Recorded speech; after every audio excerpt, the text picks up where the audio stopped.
Did you know that Red Alert's voice actor was doing a Richard Nixon impression to get the voice? It's really fitting if you know the history, that's all I'm saying. From Transformers Kingdom, this is the Walgreens exclusive Red Alert. Kingdom, and yet we're in the second year of Legacy? Wow, distribution really is bad, I guess. Or maybe people just don't care about Red Alert.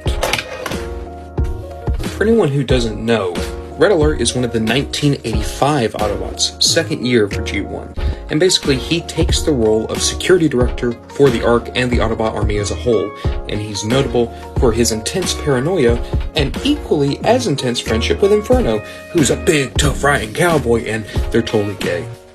I don't care what you say, they're totally gay. Inferno bridal carries Red Alert a lot. They're totally gay. Get over it. Taking a closer look, and I didn't realize that the Kingdom Sideswipe retool had given Red Alert and Sideswipe new heads. Look at the paint on it, it's so beautiful. That blue just pops out of the skull. And the sculpting is a lot sharper, a lot more cartoon accurate now. The body is also resculpted to be more cartoon accurate. And even though I think the colors have kind of taken a downgrade, they do look more like the cartoon.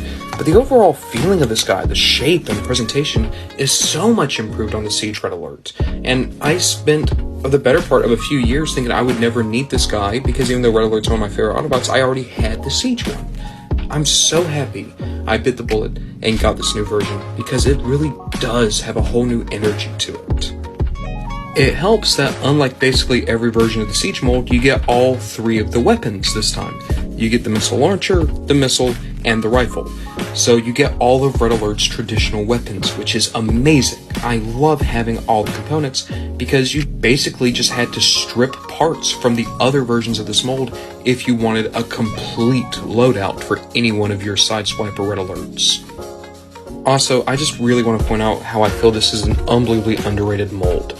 Like, people dislike it because of the chest, and yeah, the chest is pretty unruly.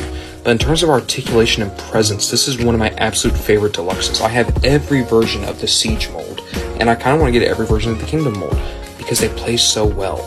It is the best example I can think of a man who turns into a car. It's seamless, and it's so fun to mess with if you haven't already experienced this mold, even though you probably have because they've redone it like 15 times. Transformation's an utter breeze, so quick and intuitive, and it gets you this, a really great new take on Red Alert's classic G1 mode. I'm not a big fan of Lamborghinis or Lamborghini-alikes, but I do think this looks really solid, to be fair. It's a simple transformer, but a fun one, and I can't recommend it enough.